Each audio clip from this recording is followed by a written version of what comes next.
Good morning, students. We have been looking into energy resources and we saw the conventional source of energy and non-conventional source of energy. And last class we have seen the conventional source of energy. Now we come to non-conventional source of energy that you know what are these, like sea, coal, oil, and gas. These were the conventional. Now we will look into the non-conventional source of energy. See, rising prices of oil and gas and their potential shortages have raised uncertainties about the security of energy supply in future. That would have serious adverse effect on the growth of the national economy, and increasing use of fossil fuels causes serious environmental problems also.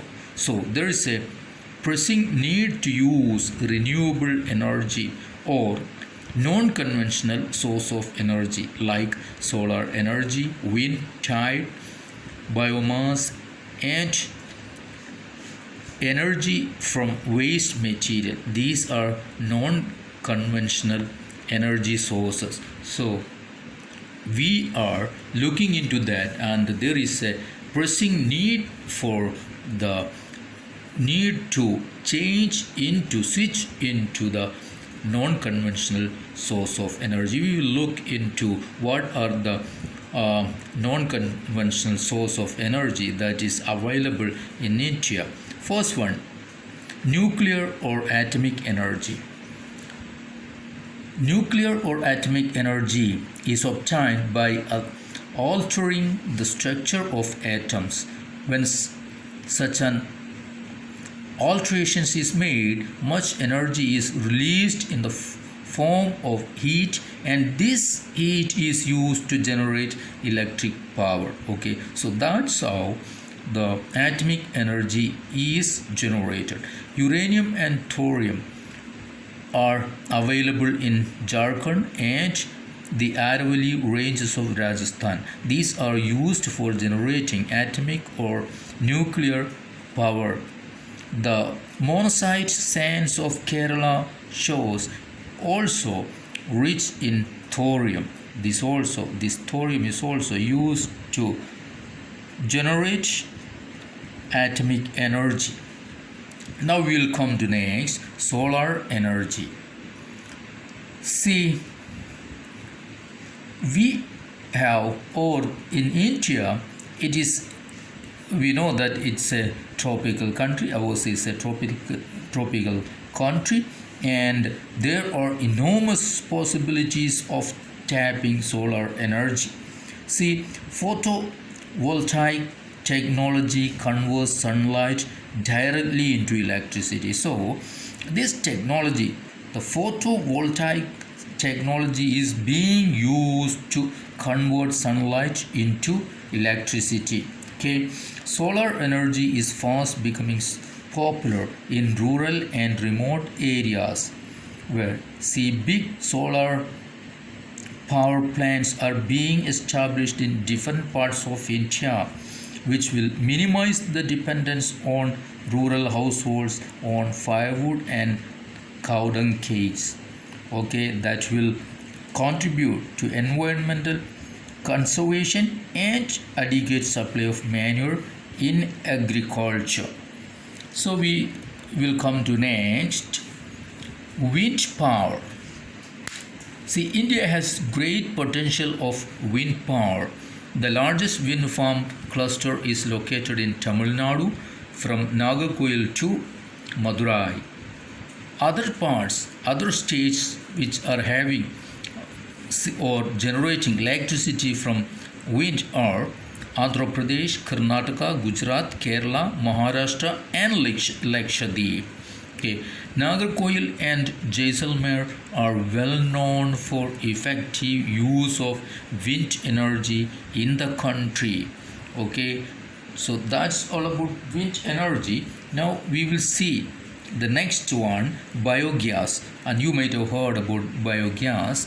It's also being used in rural areas. Shrubs, farm waste, animal and human waste are used to produce biogas for domestic consumption in rural areas. Okay, so decomposition of organic matter yields gas. Okay, any organic matter that when it decomposes it yields gas which has higher thermal efficiency in comparison to kerosene or cow dung cake and charcoal.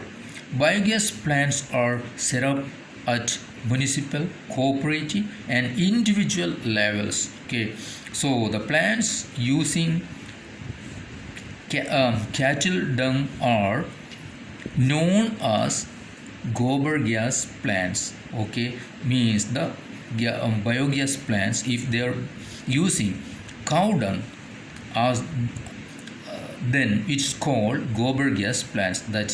That's common in rural areas of India. These provide twin benefits to the farmer. How? In the form of energy, improved quality of manure. Manure is getting available, and biogas, that is most efficient use of cattle dung. So it improves the quality of manure and also prevents the loss of trees and manure due to burning of fuel wood and cow dung cakes. Now we will come to next, tidal energy. So tidal energy also, by the name you know that it is being used from the tide or waves of the water of sea. Oceanic tides can be used to generate electricity. How? Floodgate dams are built across inlets, okay, means onshore. During high tide, water flows into the inlet and gates trapped when the gate is closed. Okay, so it is like a closet that is made, that is built near the shore, okay, near the sea on the shore, and during the high tide time water may come into this closet, okay, into this inlet.